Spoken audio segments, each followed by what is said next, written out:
pela graça.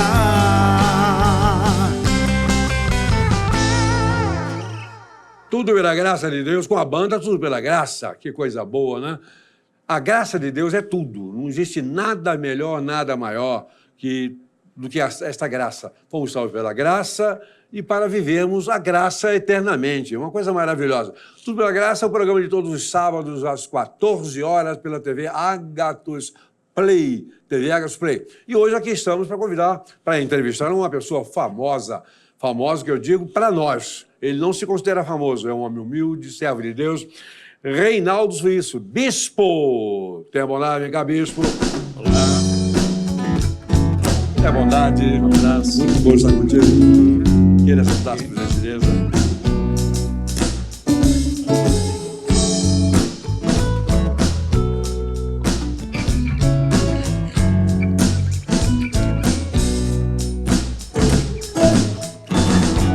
Bispo Reinaldo Suíço, da Igreja Universal do Reino de Deus. Isso. Isso.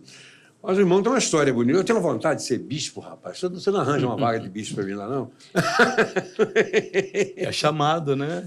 É chamado, não é brincadeira, não. Escolhidos, ou são escolhidos. E não é vaidade, não, né? Não é vaidade. Muitos chamam como devoção, devocação, porque ser escolhido de Deus, para nós, é a coisa mais importante. Mais importante que isso. Atualmente tem um pessoal aí que está... A sua igreja não tem apóstolo, não, né? Que eu saiba, não. Mas tem um pessoal aí que está correndo atrás do título de apóstolo, não quer ser pastor nem bispo, não quer ser apóstolo. Tem apóstolo, reverendo, missionário. Reverendo é um título genérico, né? Que, na verdade, reverendo são todos. É o tratamento, né? Aí vem Vossa Reverendíssima, né? Tão bonito, né? Vossa Reverendíssima. Vocês gostariam de ser chamados de Vossa Reverendíssima? Não é bonito? E o salário, ó, desse tamanho, não tem graça nenhuma. Não, mas não é por título que se vive. Mas tem alguns que querem ser apóstolo. Tem um que diz que vai ser consagrado rei no Brasil. Rei da denominação dele. O cara está querendo subir. Não me assuste se daqui a pouco apareça aí o irmão mais velho de Jesus Cristo. O irmão mais velho é aquele que não veio. É isso. E ao mesmo aquele tempo, que não veio para morrer, não, né? Cautelar, que vai aparecer eu sou Cristo. Vai aparecer de tudo isso aí, querendo honra, querendo glória, mas acautelai-vos, não vos deixeis enganar. É isso mesmo, né? Mas o irmão exerce uma atividade muito grande na Igreja Universal. O irmão começou como pastor, né? Sim, eu comecei como obreiro. Como obreiro. Né? Membro obreiro. A gente foi liberto dos vícios, das drogas, até de roubo. E na aeronáutica nós aprendemos uma disciplina. Você foi da Força Aérea? Da Força Aérea. Quase sargento da Paraçá, né? Seria Paraçá? Paraçá. Quantos saltos? Nenhum, que eu saí foi no período do treinamento. Chamado para a obra de Deus. Eu fui da RAB também. Isso. 7 anos, 8 meses e um dia. Sobrevivi. 7 Tenho anos, uma saudade daquilo lá. No meu caso, 7 anos. 7 anos, 8 meses e um dia. Foi muito bom. Então, somos colegas nesse particular também, né? Também. Mas, Reinaldo, é um privilégio ter o irmão aqui conosco. O irmão exerce um trabalho de bispado aqui no Rio de Janeiro, não só no Rio, né? Isso. Hoje, no Rio de Janeiro, depois de 40 anos na obra de Deus, por todo o Brasil. Você viu o exterior também, não você? No exterior, não. Não. Devido a um caso jurídico, né? Nós somos o bispo que sofremos com a queda do telhado em Osasco, em 98, né? E, graças a Deus, vencemos as causas, mesmo em meio a tantas tribulações, o que prevaleceu foi a fé, mostrando e juridicamente que aquele sinistro, na verdade, foi uma fatalidade, mas devido a uma explosão de 2 anos atrás do shopping de Osasco. E era uma igreja alugada, que quem deveria estar fazendo toda a manutenção e fiscalização do prédio, uma vez que era um prédio, né, era o próprio proprietário. Ou o condomínio, se fosse o caso. E vencemos a batalha, porque mas foi duro, não tudo coopera para o bem de quem ama a Deus. Mas foi muito duro, foi uma luta muito grande. Foi uma luta. Tivemos perdas, mas foi um dia tão especial, uma vigília com 3.000 pessoas, que as pessoas renovaram seus votos de não pecar contra o Espírito Santo. né? Uma vez que não tem perdão para quem peca contra o Espírito Santo. Vamos usar uma linguagem bem popular. Ele não dá mole para ninguém, né? Isso. Você botou na conta, ele vai cobrar. Sim, não. Sim, não, é por aí. Mas o irmão hoje trabalha aqui coordenando um movimento chamado Uni-Igrejas. Isso.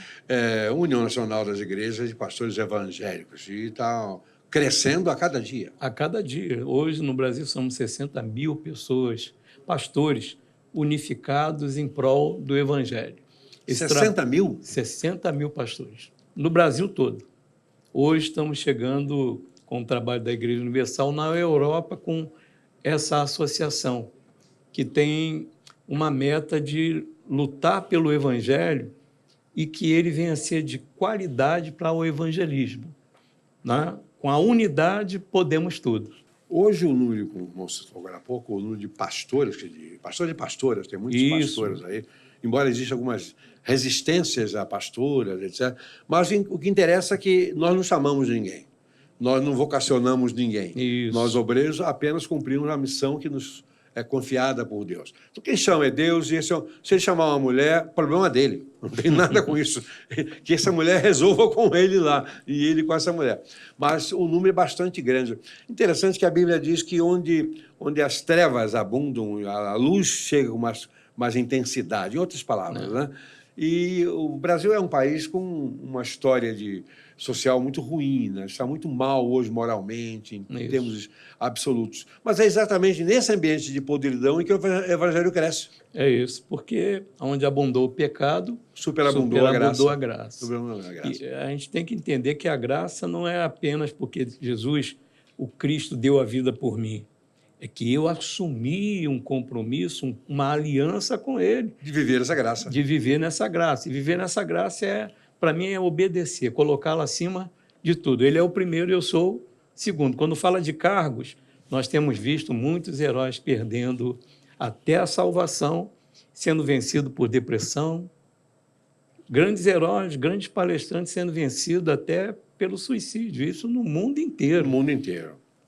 No Brasil tem acontecido vários suicídios de pastores, de padres, tem acontecido bastante, mas nós temos que vencer tudo isso não por nós mesmos, mas pelo poder do sangue de Jesus Cristo. Bispo, vencer as trevas. As trevas.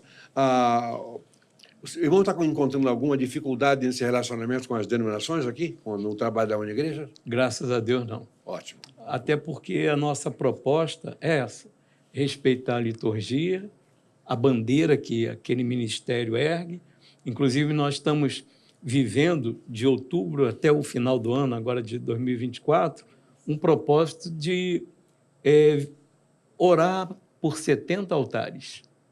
Cada pessoa da Uni-Igreja, responsável, pastores desse trabalho, visitando aos ministérios, está sendo muito bem aceito, porque orar um pelos outros traz a manifestação de Deus, né? E é uma obrigação, né, que nós temos diante de Deus. É isso. Eu tenho que orar até pelos que me odeiam. Sim. No final, a gente pode, mas se for de vontade, pode deixar que se quebrar todo. Não é brincadeira mesmo. É isso. Estamos aqui com o bispo Reinaldo Suíço, meu amigo. Olha aqui, Reinaldo Suíço. Ele preside e dirige a Uni-Igreja, União Nacional das Igrejas e Pastores Evangélicos, que hoje temos um total no Brasil de quantos mil? 60 mil. 60 mil pastores e similares no Brasil. No Brasil. Nós podemos, sim, ganhar essa terra para o nosso Deus. Temos que trabalhar e temos que nos unir. Pastor, bispo, muito obrigado por ter vindo. Permaneça aí, daqui a pouco mais muito vou dar uma palavrinha. Voltamos já, com tudo pela graça.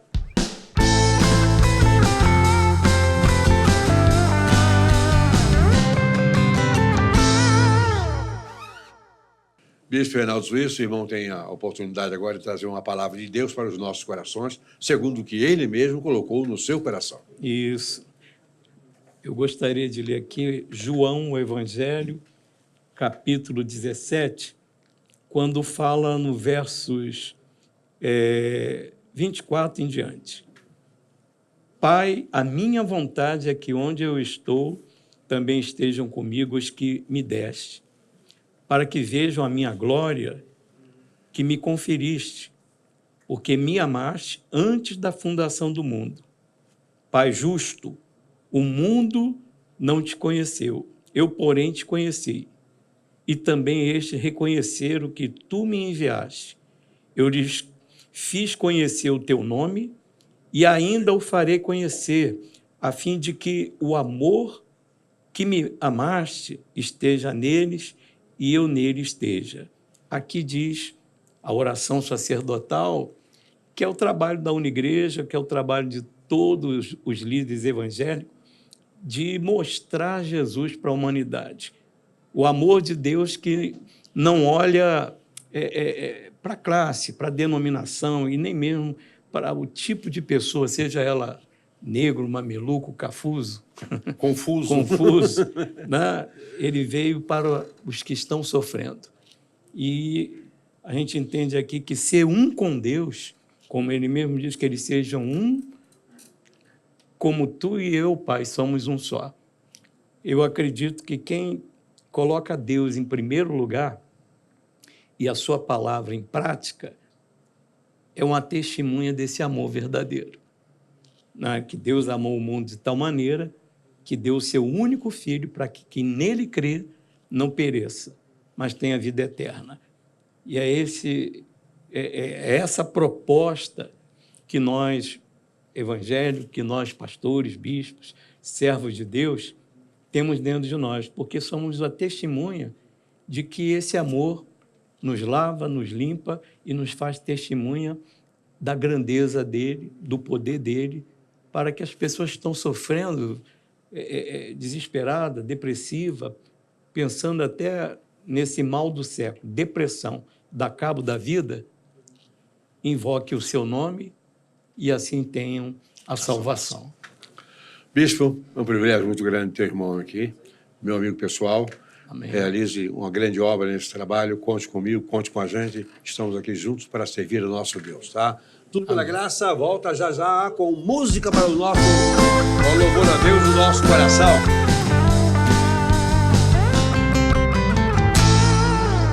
Ok, tudo pela graça, terminou esse bloco e agora vamos chamar o cantor Gui Nascimento.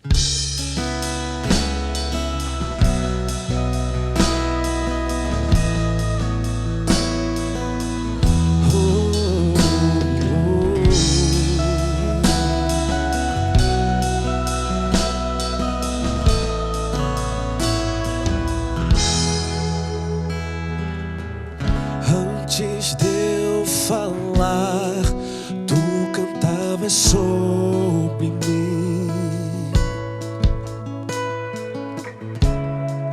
Tu tens sido tão, tão bom pra mim.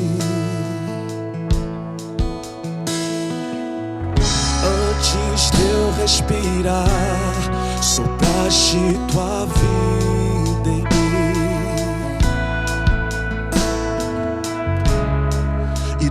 Tem sido tão, tão bom pra mim. Oh, impressionante, infinito, ousado amor de Deus. Oh, que deixa as 99 só pra me encontrar. Não posso comprá-lo, nem merecê-lo, mesmo assim se entregou. Oh, impressionante, infinito, ousado amor de Deus.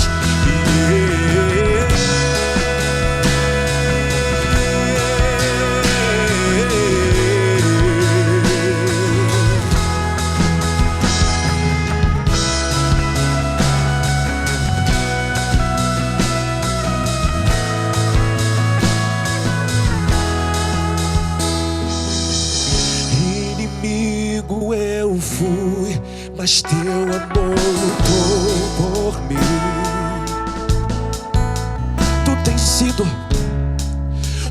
tens sido tão, tão bom pra mim.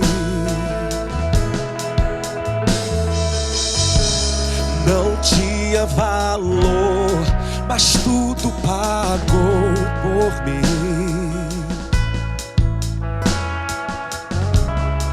E tu tem sido tão bom pra mim.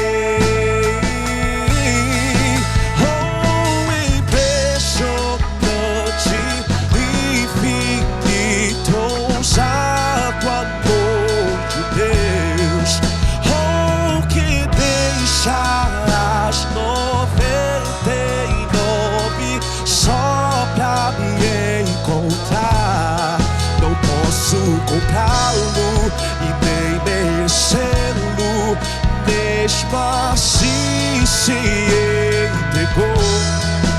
Oh, impressionante, infinito, ousado amor de Deus.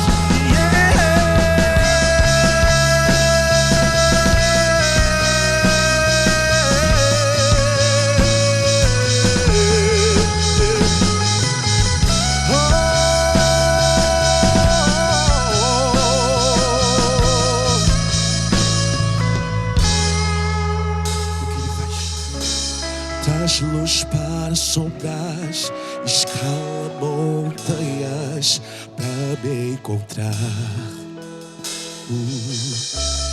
Derruba muralhas, destrói as mentiras pra me encontrar.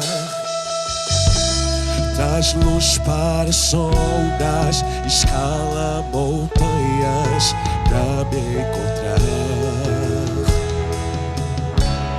Derruba muralhas, destrói as mentiras pra me encontrar.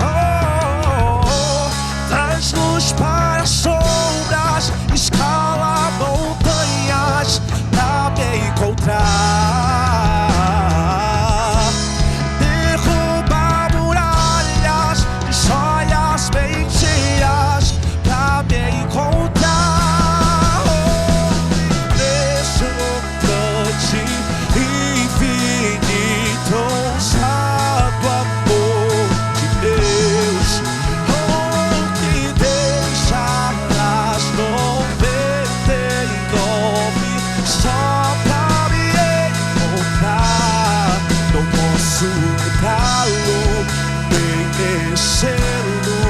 Mesmo assim se entregou. Oh, impressionante, infinito, ousado amor de Deus.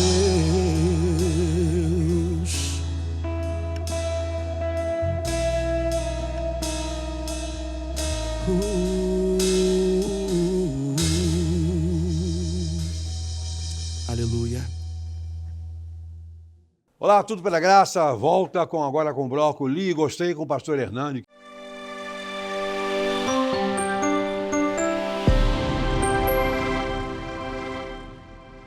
Pastor, eu já curioso que às vezes eu seleciono frases. Quando eu leio e quando sublinho, acho interessante, mas quando eu volto, eu vejo coisas que eu não tinha visto antes. Isso é comum? Riqueza da linguagem, né? Nossos olhos são diferentes numa outra visitação e a língua é viva, né? Por isso que vai sempre modificando e aceitando novas revisitações. É coisa fantástica, né? É verdade. Porque quando a gente diz uma coisa, nós somos pregadores, o pregador, quando ele anuncia uma mensagem, ele anuncia a mensagem com uma concepção que Deus lhe deu pelo Espírito. Mas quando essa mensagem chega dentro da cabeça e do coração daquela pessoa, já chega com uma roupagem de acordo com a conveniência e necessidade daquela pessoa. Uma coisa é o que eu prego, outra coisa é o que ela recebe. É. Né? E aí ainda tem o Espírito Santo no meio trabalhando nos corações. Ele nos obriga a deixar escapar aquilo que ele não quer que as pessoas ouçam e coloca mais do que nós achamos que elas precisariam. É uma obra maravilhosa, né? E quando se trata da linguagem, quando a gente pensa em Deus se revelando como a palavra, no princípio era o Logos, no princípio era a palavra, há muita significância nisso tudo, porque a palavra é viva, a palavra é dinâmica, a palavra está aí sempre disponível para que a gente possa encontrar mais e mais lições para a nossa vida. Mais e mais. A primeira frase desse nosso momento, esse bloco do nosso programa hoje é: Não podemos negar o fato. Precisamos uns dos outros e, no entanto, estamos sempre distribuindo alfinetadas mútuas. O que é isso? Hein? Sabedoria de Charles Swindoll, né? Essa frase me lembra o título do livro do Elben César, Por que sempre faço o que não quero? Não é? Mas não é só ele não, eu também sou assim, tá? Ele expressa todos nós, não é? A gente sempre distribui as alfinetadas mútuas por causa da nossa natureza, né? Pecaminosa. Às vezes a gente não quer e quando a gente não percebe acaba dando uma alfinetada e temos que aprender com aquela ilustração do porco-espinho. Mesmo com essas alfinetadas, pegarmos os nossos espinhos e juntarmos para nos aquecer para que a gente possa conseguir sobreviver juntos. Isso é fantástico, porque nós temos o ego. O ego é uma necessidade, o ego não é uma tolice, existe, mas o ego às vezes nos atropela, porque nós, no convívio, no contato com o próximo, há distorções entre o que o outro é e o que eu sou. E aí é que bate, é o tal do porco espinho. Ambos têm espinhos, ambos podem se ferir uns aos outros, mas precisam se adequar, ajustar, né, para poder desfrutarem do que eles têm em comum, que é o calor. Que é o calor, e se ficarem separados vão morrer de frio dependendo de onde estiverem, né? A gente tem que transformar os espinhos em ferro, por causa de Provérbios quando diz ferro com ferro se afia, não é? Então a gente tem que tentar recolher os nossos espinhos, tentar procurar de alguma forma um pouco mais amorosa trabalhar com os outros. Eu tenho um presente, posso entregar de repente um anel de ouro tacando na cabeça de alguém ou entregando numa bela embalagem. Então os espinhos muitas vezes dependem do meu recolhimento, se eu recolho aqueles espinhos ou se eu quero muitas vezes atiçá-los e deixá-los um pouco mais pontiagudos. Então no que depender da gente, recolhemos os espinhos. Pois né? é, mas Henrique, o que é interessante é que por causa aquilo que nós somos um ser em conflito, né? O ser humano é um ser em conflito. Se ele não tivesse conflito, seria perfeito, seria santo, né? Ele foi criado para ser assim, o melhor possível. Mas ele tem um conflito, ele tem essas questões de vaidade, de querer ser maior do que um outro, etc. É aí que começa a surgir o cara fala uma coisa, mas não é bem assim, etc. Eu falaria melhor. Eu participo de um meio de pilotos, e quando há um acidente de avião, e acidente de avião quase todos os dias, os pilotos com os quais nós conversamos, todos eles tinham uma ideia maravilhosa. Não, se fosse comigo não seria assim. Seria assim. Falei isso, faria aquilo. Você é bobo, rapaz. Se fosse com você teria morrido, camarada. Porque as pessoas têm esse ego que quer ser melhor do que os outros. Não? Teve gente que discutiu até a questão daquele ATR-72 que caiu, que morreu todo mundo, que não tinha jeito. Não, porque eu teria feito isso, teria feito nada. Aí vem aquela frase horrível que as pessoas acham que é inteligente. Se eu fosse você, eu faria isso. Bom, se eu fosse você, eu faria exatamente o que você faz. É verdade. E nós mostramos isso repetido exatamente a natureza adâmica dentro de nós. Alguns olham teologicamente para Adão e falam, quando eu chegar no céu, eu vou encontrar com Adão. Primeiro, pressupondo que Adão está no céu, né? E vou brigar com Adão porque ele fez isso. Ora, por que ele vai brigar com Adão se no dia a dia ele mostra que a consistência espiritual dele é a mesma de Adão? É a mesma de Adão. Então é como quando a gente fala, se fosse no lugar dele, eu faria isso. Não faria. Se fosse no lugar daquele jogador, eu faria aquele gol. Aquele fez. Não ia chegar nem naquela bola para Não. E o máximo que você poderia fazer é o que ele fez. Nada mais além, né? Certo ou errado, mas é isso que nós faríamos. E olhe lá. E olhe lá. Há uma outra frase interessante. Não há necessidade que os filhos de Deus aproximem-se uns dos outros, né? Como se estivessem pisando em ovos. Às vezes a gente vai conversar com alguém, tem medo de conversar, o que eu digo, o que eu não digo, crentes que vão falar, ovelhas que vão falar com o pastor que vai falar com a ovelha, o que eu vou dizer, como eu vou dizer, não é? Isso não é perigoso demais? É complicado porque nós perdemos uma capacidade, que é a capacidade de resplandecer a verdade que há em nós. Nós devemos ser o povo da verdade. Um povo da verdade precisa desenvolver o que Paulo fala em Efésios, que é dizer a verdade em amor. Mas é difícil porque a grande maioria de nós, principalmente brasileiro, não quer desagradar o outro, e a verdade muitas vezes desagrada, e o outro também não está disposto a ouvir a verdade, ele quer ouvir o que o agrada. Há um pensador que diz: conselhos quase nunca são bem-vindos, e quem mais precisa deles é quem menos está disposto a escutá-los. Então, via de regra, quando a pessoa vai no gabinete pedir uma orientação ao pastor, na realidade ela não quer às vezes a orientação, ela quer ouvir aquilo que ela já sabe, saber se o pastor concorda com ela. Se tolera aquilo ali. E é complexo, porque quando a gente fala a verdade e a confronta em amor, ela fica muitas vezes zangada, mas a gente tem que tentar desenvolver essa capacidade de, em amor, falar a Por verdade. isso que nos discursos coloquiais há muita mentira, né? Que o indivíduo fala o que ele sabe que o outro vai gostar de ouvir. É O discurso da política, por exemplo, é cheio de mentira. o tempo que a gente vive, o tempo da pós-verdade, né? É. E tem uns que ainda falam que pior do que tá, não fica. E ficou. E ficou. E o Brasil tem ficado pior a cada dia. Terceira frase desse nosso bloco, desse nosso programa, é o seguinte: o cristianismo é, acima de tudo, o defensor da pureza. Isso é bonito, né? Em todas as dimensões, né? Todas as dimensões. O falecido pastor e saudosa memória da primeira igreja Batista do Rio, Francisco Fulgêncio Sorém, ele dizia: ser cristão é ser um pequeno Cristo. Então, se é ser um pequeno Cristo, o cristianismo é a religião que emana dele. E não teve ninguém mais puro que Jesus. Por isso, todas as dimensões da nossa vida têm que envolver a pureza, e o cristianismo tem que ser ainda, por mais contra a cultura que seja, o povo da pureza. E a natureza também, né? Contra a natureza. Né? Tem até aquela palavra belíssima: ser de santo Porquanto o Senhor, o seu Deus, é santo. é santo, né? Isso o referencial de santidade é ele. Mas é impossível chegar lá. Isso não é problema, porque que é impossível eu sei, mas que eu tenho que correr para lá, eu tenho. Tem. Porque eu sou filho dele. E o padrão não diminuiu. O sarrafo continua alto. Levítico 11, 44. Sejam santos, porque o Senhor teu Deus é santo. Hebreus 12, 14. Buscai a paz com todos e a santificação, sem a qual ninguém verá o Senhor, né?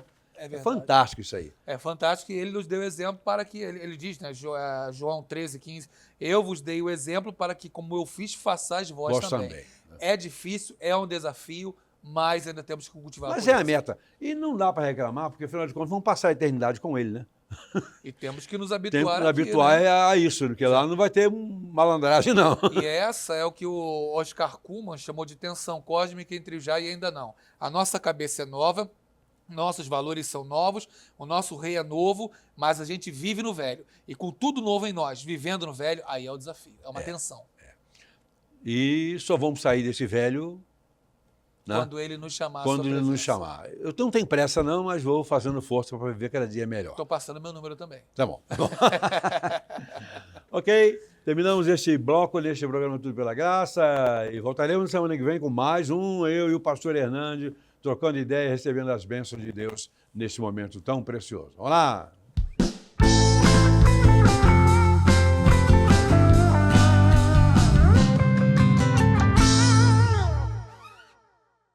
Olá, queridos irmãos, estamos encerrando o programa Tudo Pela Graça, todos os sábados às 14 horas. Mas quero aproveitar para pedir aos queridos irmãos para que fale com seus amigos, seus parentes, com seus vizinhos. Se tiver inimigos também com os quais você possa falar, fale também, não tem problema. Anuncie, explique. Basta abrir o app Agathos Play. Agathos Play, e a nossa TV vai parar nas mãos dessa pessoa, naquele lar, naquela família. E façam isso. Nós temos outros programas. Primeiro, Tudo Pela Graça é esse, todo sábado. Temos Conhecimentos e Assuntos Relevantes, que é um programa cultural, de entrevistas interativas, contributivas, todas as terças-feiras, com assuntos, às vezes, até escabrosos, interessantes, sérios, mas muito bom. Não é um programa necessariamente evangélico, mas é de interesse para todos os cidadãos de boa mente e de qualidade. Temos também um programa chamado Quero Saber, que vem aí, retorna agora, com a minha filha, Cláudia Boechat. Ela vai voltar a fazer esse programa, que é de muita importância também. Aquele bloco que fazia parte desse programa chamado A Bíblia Livro por Livro, com o pastor Joaquim de Paula Rosa, vai ser um programa à parte. A partir de janeiro ou fevereiro, ele começa com um programa separado, com entrevistas também, mas seguindo a mesma temática, a Bíblia, livro por livro, mas não é só isso, ele vai também abordar em outras situações, na continuação do programa, as temáticas da Bíblia, as mensagens, as pessoas. Não vai faltar assunto para o pastor Joaquim de Paula Rosa conduzir aquele programa. Então divulguem, avise, oriente, dá informação e estaremos juntos em 2025 com a mesma garra, com a mesma alegria, louvando e servindo o Senhor. Muito obrigado.